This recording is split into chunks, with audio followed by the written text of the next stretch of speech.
नमस्कार साथियों, स्वागत है आपका हमारे online YouTube channel maths with Ganesh के साथ में। आज हम आपके लिए कक्षा 10 की प्रश्नावली 4.2 द्विघात समीकरण के प्रश्न संख्या तीसरे और चौथे प्रश्न की चर्चा यहाँ पर करेंगे, जिसमें से तीसरा प्रश्न हमारे सामने है, जिसको हमें करना है गुणनखंड विधि से।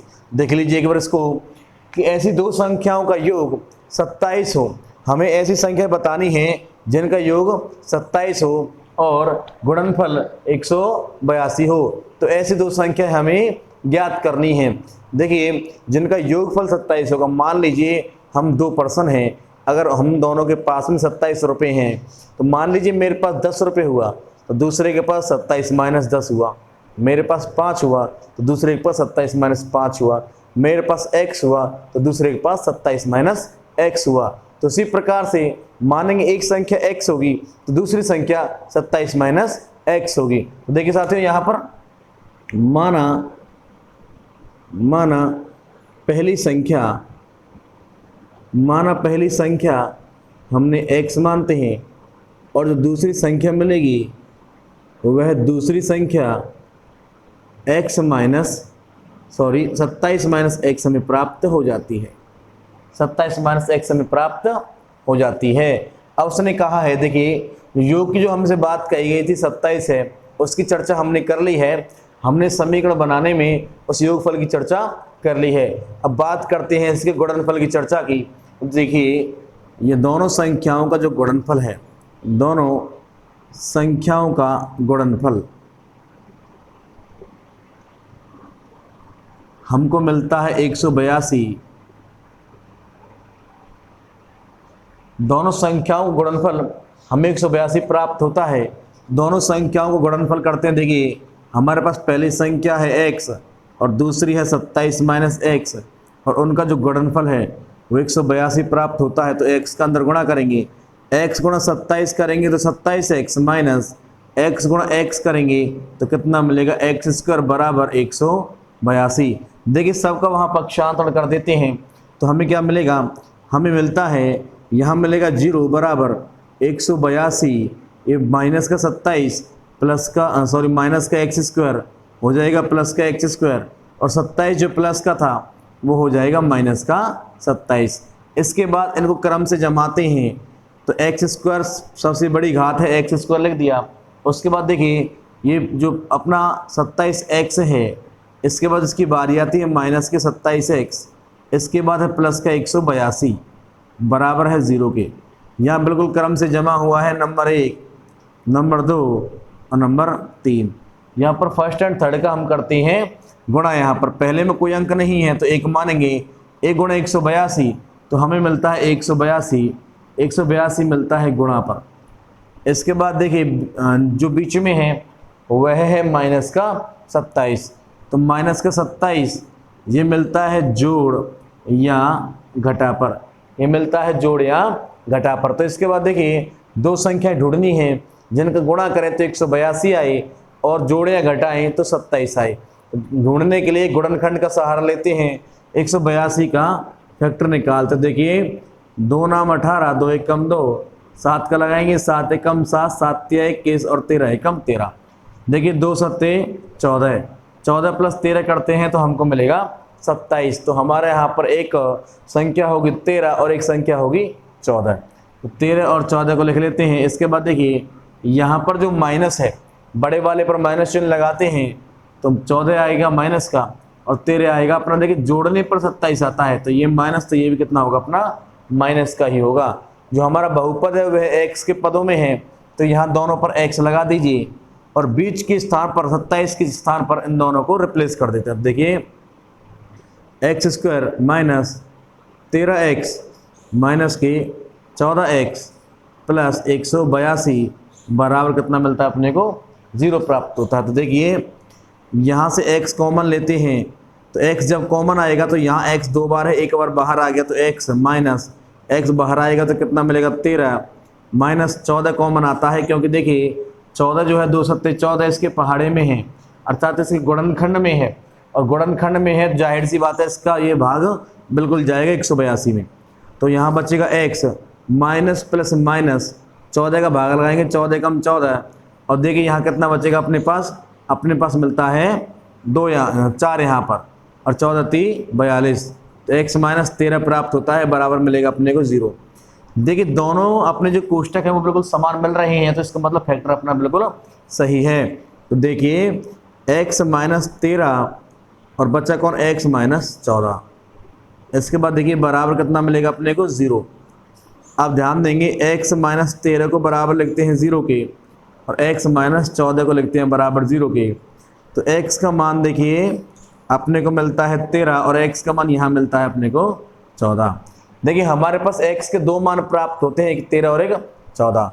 हम दोनों ही मानों के लिए अपनी दूसरी संख्या प्राप्त करेंगे। तो देखिए यहाँ पर लिख लेते हैं, यदि x बराबर 13 हो, देखिए यहाँ पर हम पहले 13 की तुलना कर लेते हैं। तो पहली संख्या, जो पहली संख्या होगी वह अपनी 13 होगी, और दूसरी संख्या अपनी, जो दूसरी संख्या है वह कितनी होगी, 27 माइनस 13 अर्थात 14 अपने को मिल जाएगी, अर्थात अपने को 14 मिल जाती है। ये फर्स्ट केस है अपना। और सेकंड, यदि x का मान हम 14 लेते हैं तो पहली संख्या जो होगी, पहली संख्या हमारी कितनी मिलती है, 14 ही मिल जाएगी, और जो दूसरी संख्या है, जो हमारी दूसरी संख्या होगी वह मिलेगी 27 माइनस के 14 अर्थात 13 मिल जाती है। तो इसका तात्पर्य क्या हुआ, तात्पर्य है कि संख्याएं 13 और 14 ही रहनी है, चाहे उनका क्रम बदल सकता है। साथियों ये प्रश्न आपको यहीं समाप्त होता है। अब चलते हैं अगले प्रश्न की ओर, एक बार इसको अच्छे से देख लीजिए।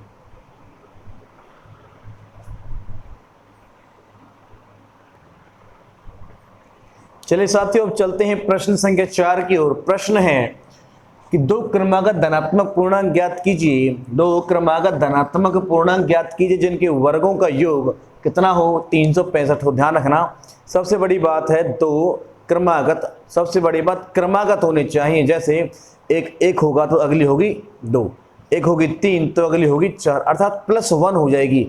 एक होगी x तो अगली होगी x+1। और दूसरी बात वो धनात्मक होने चाहिए, क्योंकि पूर्णांक संख्याएं धनात्मक, शून्य और ऋणात्मक भी होती हैं। तो हमें लेनी है केवल धनात्मक, अर्थात यहाँ पर प्राकृत संख्याओं की तरह हमें धनात्मक पूर्णांक ले लेनी है। तो यहाँ देखिए ध्यान देंगे, माना क्रमागत धनात्मक पूर्णांक, क्रमागत धनात्मक पूर्णांक केवल 2 लेनी है। क्रमागत धनात्मक पूर्णांक यदि एक होगा x तो उससे अगला हो जाएगा x+1। अब प्रश्न में कहा गया है जिनके वर्गों का योग 365 होता है, इन दोनों संख्याओं के वर्गों का और योग कर लेते हैं। तो देखिए x का वर्ग कीजिए, या लिख लीजिए इस कंडीशंस को, संख्याओं के वर्गों का योग कितना होगा, 365 हो जाता है। तो देखिए संख्या कौन है, x है, इसका वर्ग कीजिए और योग कीजिए x+1 इसके वर्ग का, और अपने को योग कितना मिलेगा, 365 प्राप्त हो जाता है।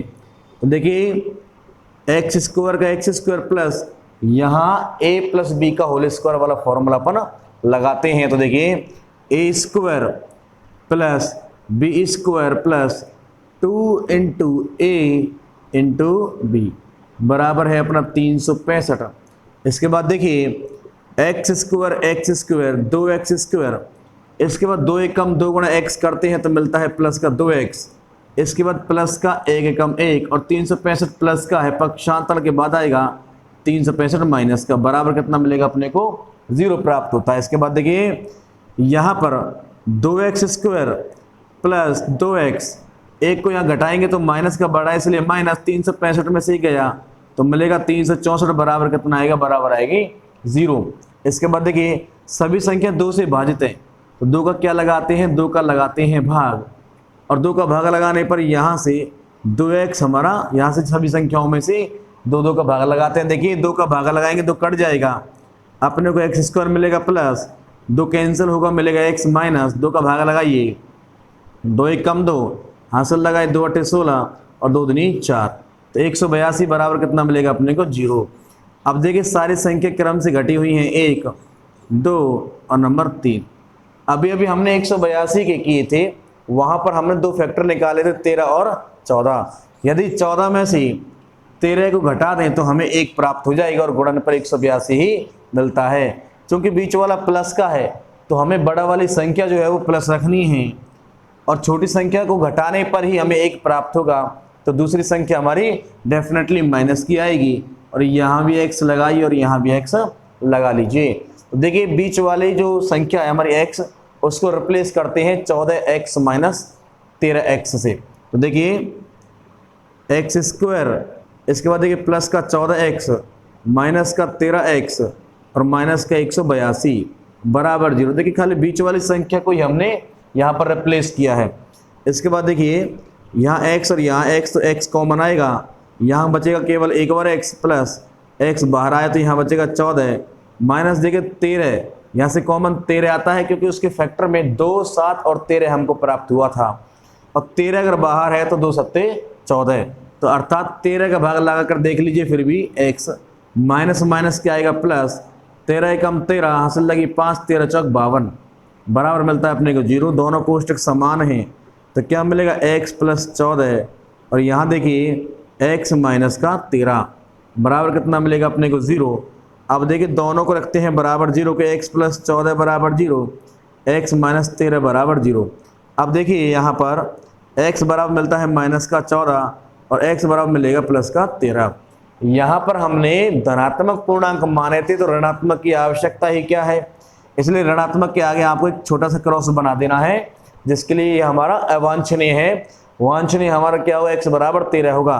तो अर्थात जो हमारा धनात्मक क्रमांक जो पूर्णांक हैं, धनात्मक जो पूर्णांक होंगे ना वो कौन कौन होंगे, हमारे धनात्मक पूर्णांक होंगे, एक तो मिलेगा अपने को 13 और एक उसका 13 + 1 कितना होगा 14 यहाँ पर।